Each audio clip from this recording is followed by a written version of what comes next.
Hi, welcome back to another episode of UX News. I'm your host, Tommy Sai, and today it's a little special interview that I'm going to do here because my guest, I've never seen him before. We don't know each other. You know, he's just been suggested from a good friend of mine to do an interview with him. So it's going to be like sitting in a bar, just two guys who just met for the first time in their life. And that's what we try to replicate. Please welcome Mr. Paul Stalker.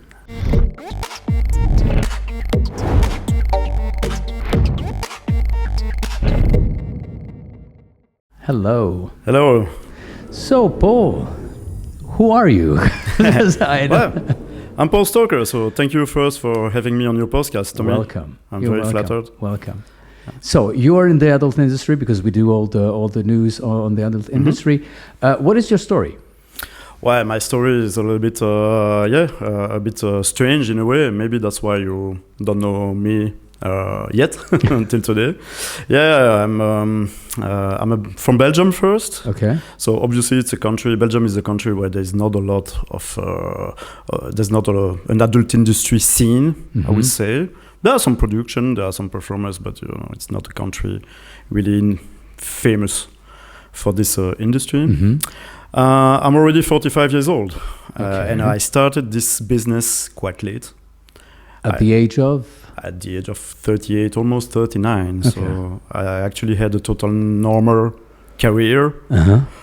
And so, everything started for me with swinger clubs. I just started to go in some swinger parties and clubs like at 35 years old. So it was quite already late also.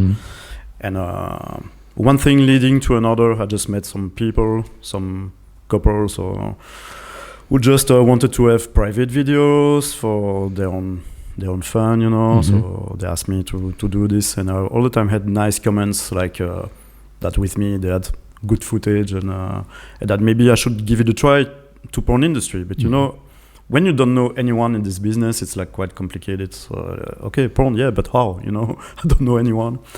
And so one day I was also organizing some parties like that, and one guy, which is an actor actually, still active, a Belgian guy. I can tell his name maybe because I really want to thank him also because he gave me a lot of tips. It's Yves Morgan. I know Yves. Yeah. Yes, it's a good friend of mine. Well, the story is that he just showed up. I didn't know him. He just showed up as a customer of my party. And we had some fun, you know, with some lady, you know, together. And he just told me after, okay, you know, I'm a porn actor and you should give it a try because you're doing it well. We did this in front of people watching. So it's not easy for everyone. Every guy cannot do that. But I was like, yeah, but the context is totally different. There's no camera. Maybe it's just for fun. Right. So, okay, it rang the bell. I just kept this in mind. It just came back. I think that time it was like in 2018. He just been shooting for Rocco, one of his first scene, and he was so proud. He showed me the trailer, and I was like, okay. So I stayed in touch with this guy. And a few months later, I think I replied to an advertisement on a swinger website from a Belgian couple, and the girl had quite a name. She did some TV shows and stuff, and she was active like for Dorsel, Jackie Michel in France and stuff like that. So they were looking for some guys who could perform with a mask for their Pornhub channel. So I came for a casting. There were one or two other guys wearing a mask. And the husband, he told me, okay, you can choose a mask over there. And I said, no, I don't wear a mask. I want to be recognized. To me, it didn't make sense to make a tryout in porn. Sure. Without showing your face, right? Yeah, I wanted to show my face. It was like a chance. And I was like, okay, let's try to be recognized. Obviously, I have some tattoos also. So I knew that my friends and my relatives would maybe see this one day. Which it occurred, obviously. So I would be recognized with tattoos. So it would be more ridiculous with a mask on my face, you know. I have to ask you a question about this because usually, you know, I always ask, especially girls, like, what was the reactions of the friends and family when they found out that they do this job? What was yours? Your friends, I guess they were like jealous because you were like, no, not all of them. There are different reactions. So first, let's talk about friends because you mentioned family. And my family, my parents I don't have a big family. Let's say mom and dad don't know. Maybe now they know. So hi, mom, if you're watching YouTube, now you know. But let's talk about my friends and all the entourage. It took like quite 4 or 5 months after this first scene casting that I was doing with that couple. And when they discovered, the first week it was a bit laughing actually. A bit. I will not say that the guys were jealous, but maybe in their mind. Yeah. I think so, in a way. So I mean, the possibility to be together with girls that do this business. Yes. I think it's lots of guys dream to try this out. And I was one of them, obviously. Let's be honest. So what do you think? What's the secret to make that step from being in front of the screen to be on the other side of the screen? I think honestly, everything came to me like with, as I said, with swinger stuff, swinger clubs. Without this, I think it's impossible for a guy. If you don't, I don't know if it's a subject we can talk about. I think yes, because I've been watching another episode with another actor. Yeah. You've been really discussing a lot with what guys can use to to perform properly. But I think at the beginning you don't know this. You just do a casting. Like I just came like totally natural, like nothing, and without being watched by people in swinger club and play like it's play. It's a game. Let's say. I think it's impossible. To me, it would have been impossible. So the step forward, it's totally different. When I arrived, it's a bit like here to me. It's you have a microphone, lights, and a camera in front of me. It's not like it's nice to talk to you. It's not like in a cafe. Yes, it's different. Well, I try to create that ambience, like we're sitting in a bar or something. But but you mean? I mean, it's a bit the same situation. But it's also because some people can get used to this thing quite fast. I do play music. I'm a musician, and I remember when I first stepped on a stage with lights on me, it was like, wow, what the hell is going on? Another common point. You're playing music too? I don't play any instrument, but I've been a vocalist in a metal band back in the years, so I know what it's to be on stage or recording in a studio or stuff like that. So when you have this kind of a fear of stage and lights and everything, that can really block you in front of the camera wheresoever, but if you kind of a little bit used to this kind of ambience, it can help you a lot. It can help, but after a few scenes. I think my first one, the first one I was really excited by the situation. So this casting with this girl, where I chose to not wear a mask, and where I chose my stage name, it was that day, and it really happened very well. And so they asked me to come like the week after, and so I did 3 or 4 scenes for them. And then and that day actually I chose my weird stage name, Paul Stalker. So because I was not wearing a mask for this first scene, the guy said, okay, you have to sign the model release or the contract. And I was like, okay, stage name. I was like, Paul Walker, Stalker. So sometimes I regret it a little bit because just 1 hour before coming to the podcast, I've been shooting a girl, and she was like asking me. It was funny. She was like, "But where this stage name comes from?" She said I was a bit not feared but she was like, "Why is this guy called Stalker? I'm not a stalker in real life, but obviously not." Yeah. But when I started to do my own content, because I call myself more a content creator than an actor or producer. When I came the first time in Budapest 3 years ago, I had the idea just to film myself in the street and on selfie mode with my phone and just ask my way to a girl, like pretending I was lost in the city as a tourist, and always try to find a little trick to bring back the girl to my hotel and have sex. So it was like a bit, it makes my stage name was making a little bit sense, like go and ask some things to the girl and how, and by the way, you look nice, or blah blah blah, some porn introduction stuff. So how could people can imagine a Paul Stalker set? Like it's you and the girl and that's it. There's or there are like other people there, or what's it depends. I have two two different, I will say two different niche.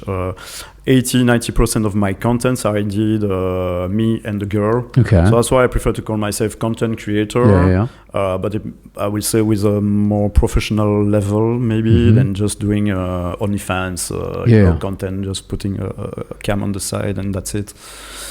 So 80% of my contents as a performer like this. Yes, me, the girl, not a big crew. So I'm a bit different than other production, I will say.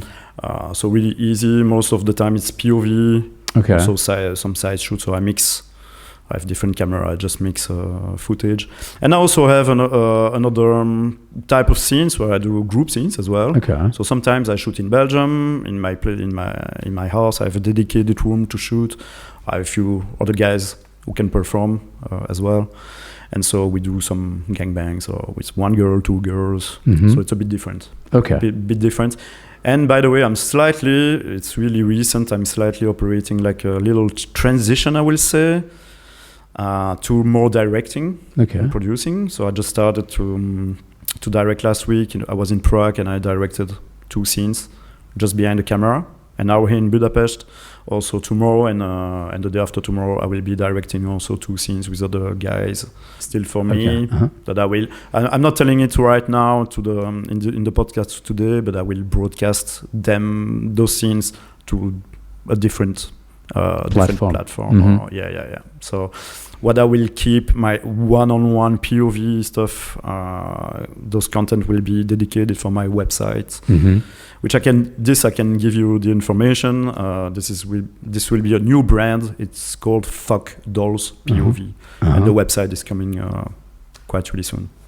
So when you started, like you told me like 2018, right? This is when you. As an actor, yes, I just started my first experiences as an actor 2018. So I was almost 39 already. But OnlyFans already was there. Did you use OnlyFans at the beginning or no? It was like it came after. It came after, and still nowadays I'm not using. I have an OnlyFans, but actually since 1 year and a half only. And to me, it's not a big deal. I'm not using OnlyFans that much. As a straight guy, it's not really popular. It's not really profitable. But I have one. But I use it in a different way. I like to show different stuff of my personal life, like when I go to work out, for example, or just. I am asking this because I really want to know the way you have started to grow in the industry, and just because, of course, we try to tell people what the industry is like. And what can people do and achieve in the industry? And I think that your case, who just, I would say, recently started, just like you said, people who are in it like since 20 years, they had different opportunities than today. Definitely. So and this is what I want to know, which were the first places where you started to do content, and how was it? Did you kind of share content, or you said to yourself, okay, this is an investment, I'm going to invest to do 5 scenes, I'm going to put them up on this site, and we're going to see what's going to happen? Exactly. Okay. That was the point. At the beginning, I was really I didn't know how to monetize the content. I was so after this short period, actually before the pandemic, where I've just been an actor for some productions, in Belgium, a little bit in Netherlands. Then the pandemic of COVID arrived, so everything was a bit shut down for a moment. And this is at this period that I created the Stalker production that I'm doing right now. I just shot a few models in Belgium, the ones that I knew thanks to the Swinger Club or some models I've been shooting with for other productions. So I just invited them in my place and just, okay, let's try. I just had a phone, and by the way, I'm still using a phone because I like it this way. And I just started to do contents like this, but I had no any idea on which platform to use, how to monetize them. I was just collecting some contents, right? And let's see what happens later. And so again, thanks to the same guy, thank you Yves again. He told me he just I sent him a few trailers actually on by message, and he told me, well, it really looks good. So he told me you should put them on Sheer. or legal. At the time, it was called Legal Porno. Yeah. I did just change a bit the name since then, and I'm still doing a lot of business with this platform based in Prague. Yeah. So actually, I just received a contact just to open my account and start to upload there, and it was really performing, really making great success. So, cool. Yeah. You said that you started as an actor. Yeah, a little bit. Yeah. Yes, and after you went to do your own productions. Yeah. We all know that being an actor for a production is way more different than shooting for yourself. Oh, yeah. Could you imagine yourself today to go and perform for another production? Sometimes yes, but at some conditions. I'm not injecting, so I don't know. Maybe one day. I'm not totally close to it, but honestly, I never did. And you're right. It's definitely different. Because there are the good sides and also the bad sides. Yeah. Like when you go to work as an actor to production, you only think about your performance. That's it. You don't have to think about anything else. When you do your own production, especially if you're an actor, you have to think about the girls, the contract, the team. If you have team, the equipment, everything. It's all in your head, like running 24/7, which is very difficult too. Yeah. So this is both things are maybe difficult, as you say, as an actor on a production. You just have to perform when we are asked to perform, which is not easy either. It's not easy, and sometimes I experienced it. Most of the time, the shoots I've been doing in Belgium were like easy and smooth. And at the time, I was really, as I said, like excited by the situation and the girls and stuff. So and I just did one scene every 3 weeks or 1 month. Yeah. So it was not a lot. So I can understand when an actor is shooting sometimes 2 scenes or even 1 scene every day of the week. Exhausting. It's complicated. But as you say, now that I'm my own production, I produce my own content. I just said this morning. Indeed, I have to think about the contract, making the pictures of the documents, setting up everything, make the girl comfortable. Don't forget anything. Letting the cameras play. Sometimes also I have a technical issue, like we all do. Yeah, like we all do. So both things are complicated, but I prefer to do this way, and it allows me to perform naturally. So which is a good thing. What was the most difficult thing to get used to in the industry? Maybe back at the time when I was an actor for the production, maybe dealing with with the mood on set, the different personalities, and also the models. The girls are totally different. Right. They have different personalities. So we have to cope with this, and that's why I like to take my time when the girl arrives, and we settle down a little bit. We drink something. We do the documents. So I try to know a little bit who I have in front of me and which kind of attitude I will have. So I ask a lot of questions about the limits, the boundaries, what can I do?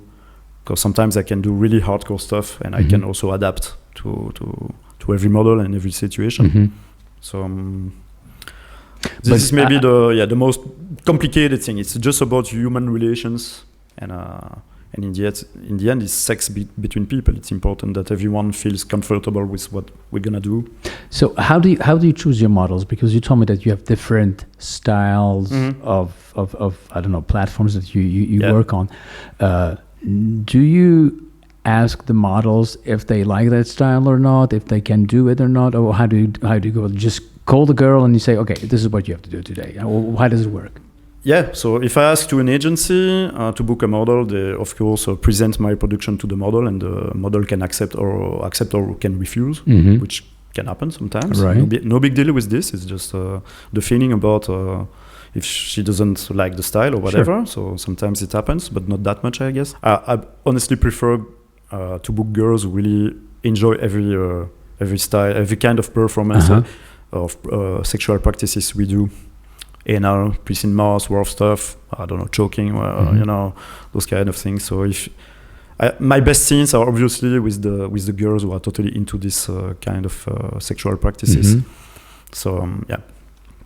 And so, yeah, to continue with your question, sometimes I speak directly with girls or I'm contacted by models. It happens just on the way here to the podcast. I just received a message on social media, and a girl for next month in Budapest, she wanted to shoot with me because apparently she likes the content that I do. And so she's totally open to do the style that I do. So yeah, so sometimes it happens like that I'm asked by some models, okay, it happened to me like last year, like Paul, I want to do my first piece in mouse ever. She never did, even in private, and she wanted to do a shoot with this.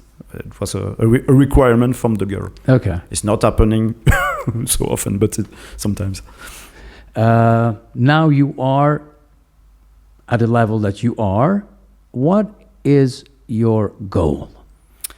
To improve as a director. Now I just started, as I said previously, directing something just behind the camera, which is different, but really enjoyable in a different way.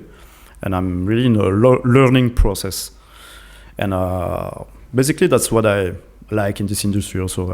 I've been learning so many new things in comparison to my previous jobs and stuff. So, and my goal, I don't know, just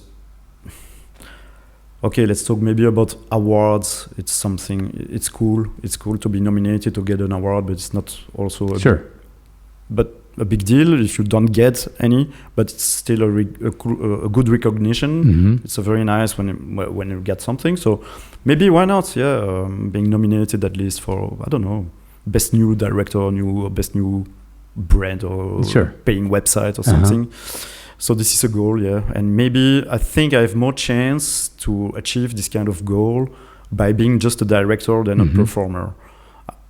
I think I'm a quite decent performer, but maybe I have more chance to get this kind of recognition as a director. And also I'm totally aware that, okay, first of all, I'm just a regular boy next door, kind of type of guy, and already have my age, 45.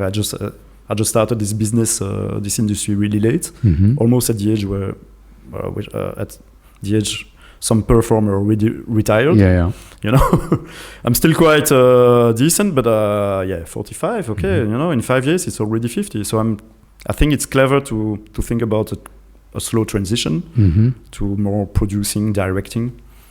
You started as a amateur, first starter actor. Oh yeah.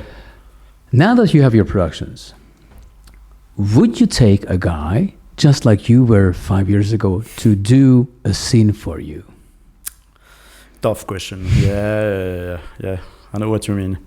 No, because someone gave you a chance back then. Would you give the same chance to somebody else? Yeah, thank you, Philippe Swan, by the way. He gave me my chance for my first paid shoot.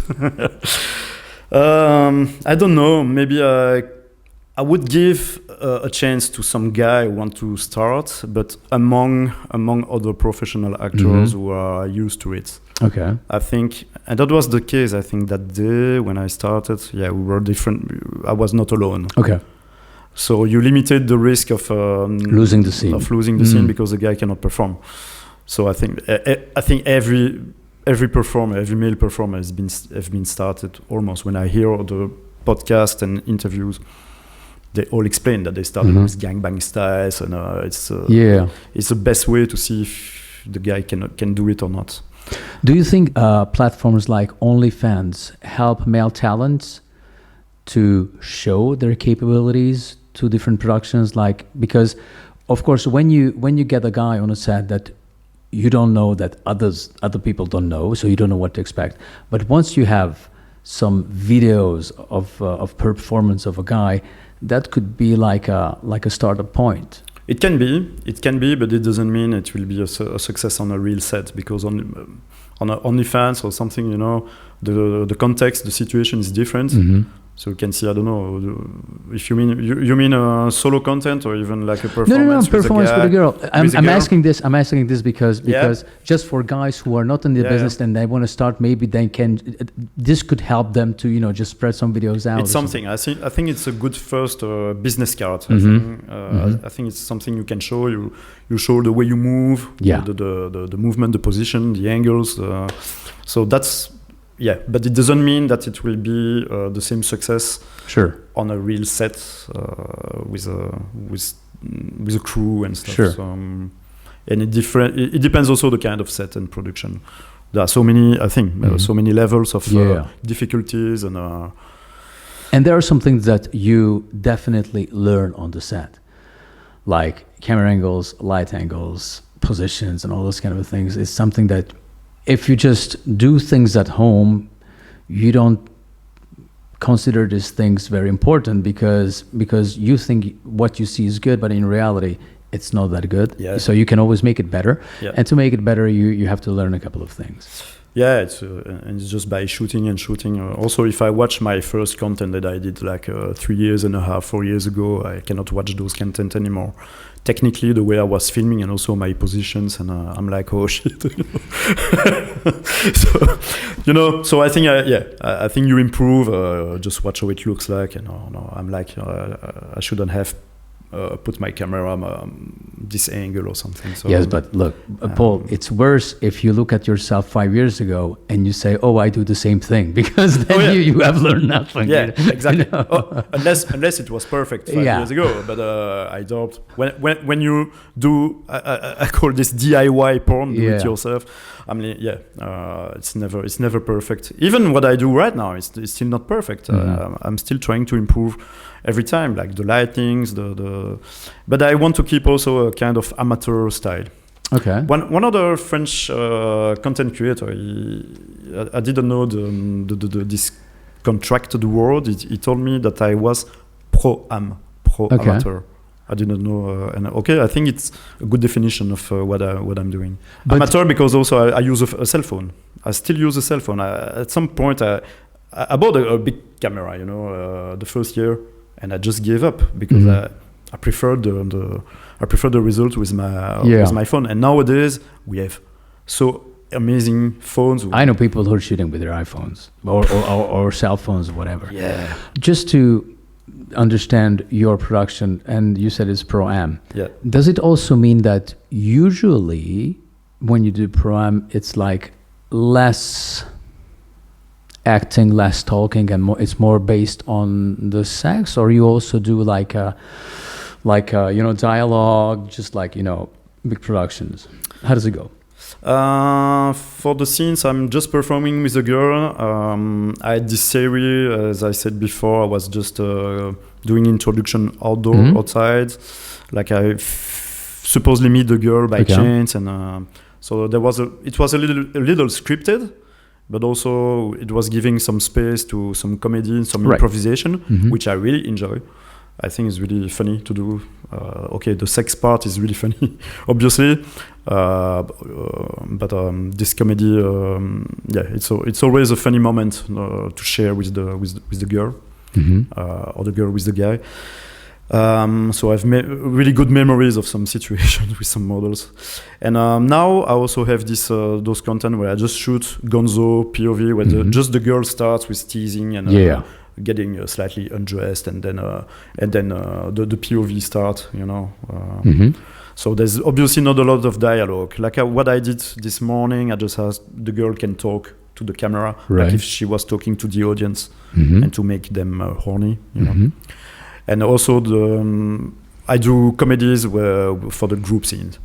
The ones I was performer in at the same time then directing, and now the one I do more recently, and we do some comedies, some introductions, some dialogues.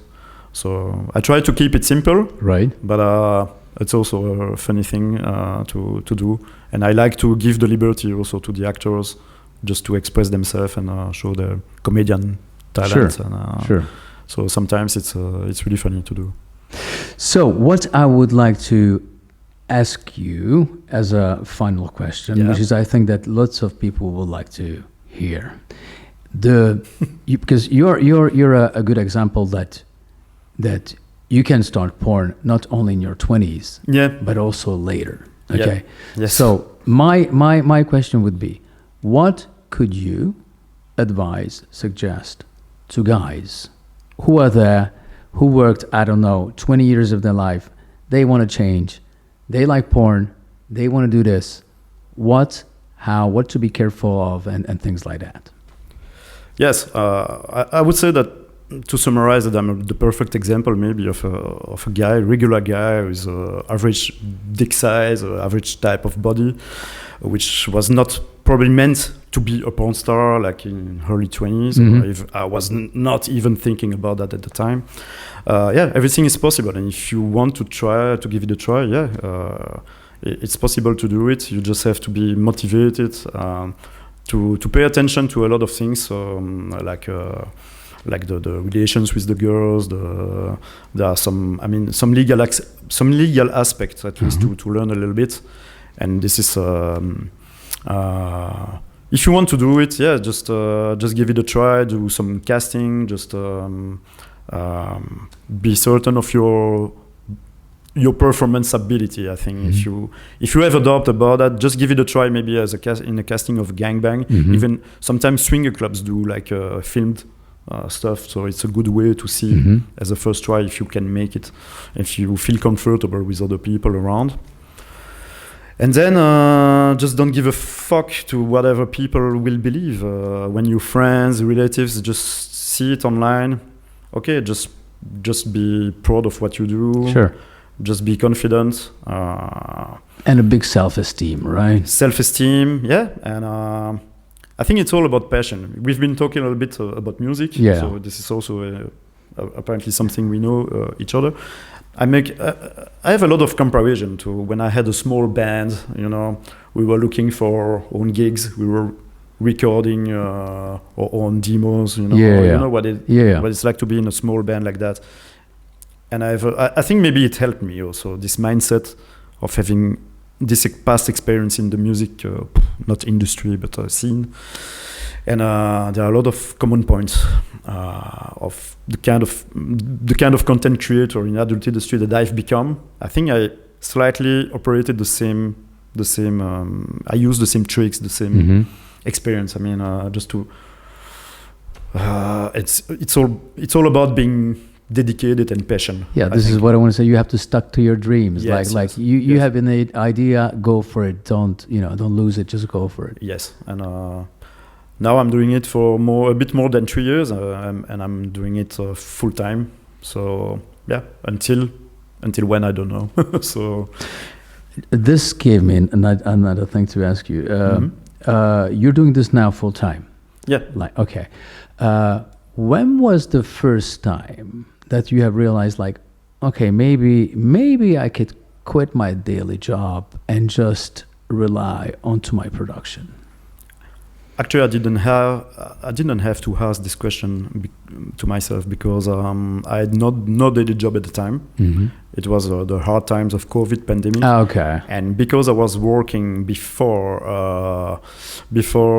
in the sales, and especially in sectors in the distribution, the cafe, restaurant stuff, everything closed. Right. So I just been without job. Like, I will not say from one day to another, but almost. But the reason, I think I told it previously, the reason I get into the industry was not really for money. I just wanted to spend time and try to learn new things during the pandemic. But does it mean that also COVID helped you to take this decision? Yeah, definitely. Yes, because during this period we had a lot of time to think about the future, the jobs, what we're gonna do, just. Maybe not being a sheep in a group, a group of sheep following the same path, and just do something you enjoy of your life. So I just give it a try without knowing that I would still be here. I would be here talking to you 3 years later, which is amazing. I'm just in this podcast where I follow you. I see the people you invite, and I'm like, wow, I'm just blessed to be here. And I think the last episode where I've seen last week was with Rocco Siffredi himself. I was like, okay, and I'm almost the next one. I'm like, it means something. So it's crazy, really. Well, Paul, thanks for being here. Thank you. It was you. A pleasure. Thank you for having me, Tommy. Thank you very much. See you next time. See you next time. Bye-bye. Bye-bye.